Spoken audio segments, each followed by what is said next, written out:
Good morning, everyone. It is Friday, January 26th, 6 a.m., half an hour before the market's going to open. Let's take a look and see what is happening in our futures. So that's really interesting. We are mixed.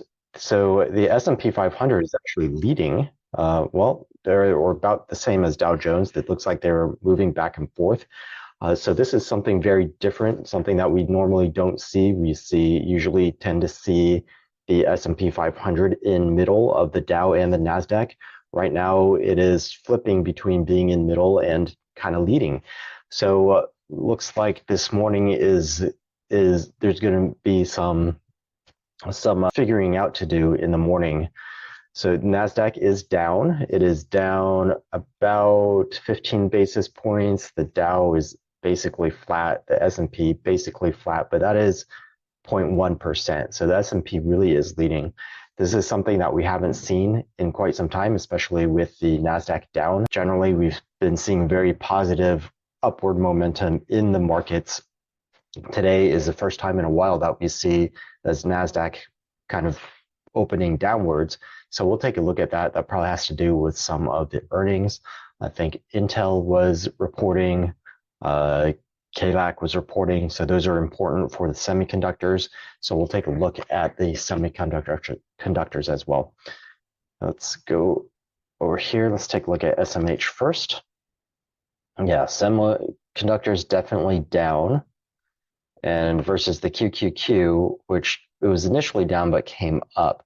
So the weakness is really in the chips, it's looking like. So yesterday we saw that money was still, in yesterday's session, money was still coming into the communication sector, but other areas of tech was weak. Looks like that is continuing. So semiconductors a little bit weak this morning. And let's see what happened with Intel.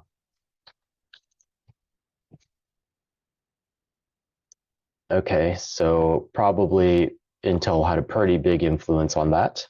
You can see that it came down quite a bit. That's probably earnings. Yeah, earnings right there. See that huge red bar right next to earnings. And then KLAC. KLAC is like a supplier to semiconductors. So same thing, came way down, covered about half of it, but still down pretty significantly from yesterday. So it looks like at this point, there's going to be weakness in semiconductors for sure. That is probably going to drag the QQQ down. So yesterday, we were talking about hedges in the QQQ. Looks like that timing-wise, that would have been really good if you had some yesterday, but today is still a really good time to hedge a little bit against that QQQ, against tech. S&P, SPY looks like it's opening flat. Okay, so that's reflective of not bonds, of futures. So the lines that we drew 2-3 days ago, they're still in place. We're not changing any of them. Again, we want to watch this 490 level very carefully. With everything down, well, not everything is down, rest of the QQQ is down. So we did see it down overnight. It was really down after hours. It really, when we got into the Asian markets or in the pre-markets in the United States, that's really when things started to move back upwards. Let's see if we have any major economic reports coming out. We've got personal income that's going to be big. That already came out at 5:30. So what we're really looking for is that PCE. That's what the Fed looks at. And it came out strong, year on year flat, and then month on month strong, well, at consensus. So nothing unexpected. So that probably didn't have a huge effect. Let's look at 5:30, see what happened. Yeah, nothing major, just came down and started coming up. That was well after the report when we started moving up. So it's probably unrelated to that report. And then we've got pending home sales, maybe 7 o'clock. That might have an effect on home builders and real estate. But so far, the big change is that weakness in the QQQ, weakness in the semiconductors especially. one thing that I want to start looking at, let's take a look at our sectors. So we looked at this yesterday in the afternoon, and we saw that during the day, we started to shift towards more conservative sectors. One thing I want to start adding into this to pay attention in 2024 is the defense sector. So that's not a traditional sector in the S&P. There's 10 traditional sectors in the S&P 500. Those are all these X ETFs right here, with the exception of XHB, XRT, and XLC. All the rest are part of the official 10 sectors of the S&P 500. However, I believe it's starting to feel like more and more that there's going to be focus on defense this year. Earlier, at the very beginning of this year, we talked about how I was going to start focusing on small cap stocks because this year we expected to be bullish. Right now, in 2023, since we started to have the Ukrainian conflict, then we had the Israel-Palestine conflict, then like Yemen and the Houthis got involved. It just feels like the United States is starting to get sucked in many directions. We've got potential for China to start acting up. So we're feeling that if there's more conflict, especially for the US around the world. But then we got an interesting piece of news a couple of days ago, and that is that the US military, including the Army and the Navy, as of today, starting today, right here, as of today, our military, it says US Army right here, but it includes the Navy, and I'm sure if it includes those two, it probably includes the rest of our militaries. We are no longer requiring a high school diploma or GED in order to enlist. That is significant because it lowers the barrier for young men to enter into the military, which is basically a first step into recruiting and expanding the size of our military. So this is still really far off. This is still really early, but you don't do things like that unless you're preparing to build up your military. And you don't prepare to build up your military with no reason. So this little piece of news it's just a little like more sprinkles on top of the cupcake, where we're just like, oh, this is not starting to not feel so great. I don't know if it'll actually turn into anything in 2024. It might be a 1 or 2 or 3 year thing that the US military is gearing up for. We'll see. But because of that, I'm going to add a defense sector ETF to our sector list right here. And that's going to be ITA.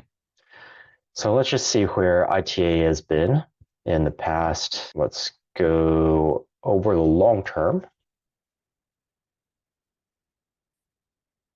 Where is it? I don't know. Okay, it's down here.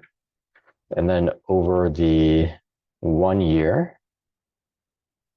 Do I have 1 year? Why don't I have 10, 11? Why don't I have 12?